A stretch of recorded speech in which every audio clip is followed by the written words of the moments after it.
అడిగినప్పుడు ఒక దర్శనాన్ని చూపించి ఉన్నాడు. అన్నదంటే పరిస్థితి, మేము ఇద్దరము కూడా ఉద్యోగాలు ఆపేసి కొన్ని నెలలుగా దేవుని సేవ చేయాలని పాటుపడుతూ తిరుగుచూ ఉన్న సమయములో అన్నీ కూడా ఉన్నవన్నీ కూడా అయిపోయి ఉన్నవి.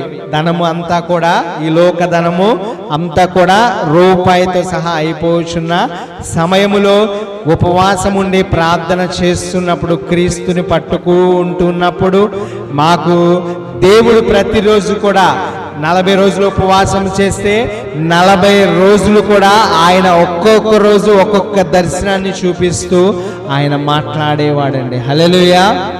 ఏ రోజు కూడా విడిచిపెట్టాల. మొదటి రోజు మొదలుకొని చివరి రోజు వరకు కూడా ఒక్కొక్క దర్శనం ఒక్కొక్కటిగా వివరిస్తూ ఉండేవాడు, చెబుతూ ఉండేవారు, తెలియజేస్తూ ఉండేవాళ్ళు, చూపిస్తూ ఉండేవాళ్ళండి. హల్లెలూయా.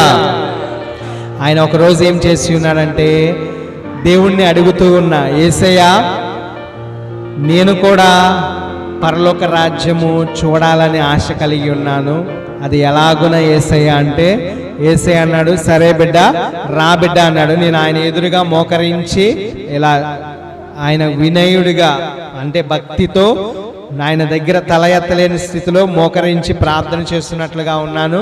అయితే యేసేయమన్నాడంటే, రా బిడ్డ అని చెప్పేసి 2 చేతులు ఇలా జాపి ఉన్నాడు. జాపినప్పుడు నేను పైనుంచి కింద వరకు కూడా తెల్లని ఆకారమును మాత్రమే, వెలుగును మాత్రమే చూస్తున్నా.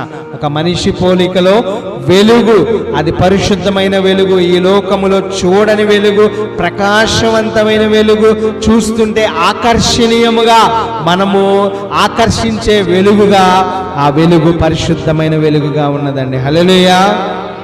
అలా చూస్తున్న సమయంలో ఆయన ఏమంటే పిలుస్తూ ఉన్నారు యేసయ్య. పిలుస్తున్నప్పుడు అలాగ లెగిచి నడుచుకుని వెళ్తున్నప్పుడు ఆయన లోకి నేను వెళ్ళిపోయాను. ఆయన పిలుస్తున్నప్పుడు ఇలా ఉన్నాడు అనుకోండి యేసయ్య, ఆయన హృదయం దగ్గర నుంచి ఇలాగున లోపలికి వెళ్ళిపోతే యేసులో నుంచే పరలోకానికి ఏ మనిషి అయినా చేరుకోగలడు. హల్లెలూయా. ఆ యేసే ఆయన లోనికి వెళ్ళిన తర్వాత పరలోకమే. హల్లెలూయా. పరలోక రాజ్యంలోనికి వెళ్ళాను. 2 దేవదూతలు వచ్చి ఉన్నారు పక్కన. అయితే మొదటిగా అక్కడ నేను చూసినప్పుడు 24 పెద్దలని చూస్తూ ఉన్నాను. సింహాసనం ఉంది, 24 పెద్దలు ఉన్నారు. వారు కూర్చుని చూస్తూ ఉన్నాము కదా, ఇలాగనే వారు కూడా 24 పెద్దలు అలాగ నుండి ఎదురు చూస్తున్నారు. తర్వాత మరలని ఇంకొక ప్లేస్కి దేవదూతలు తీసుకువెళ్ళినప్పుడు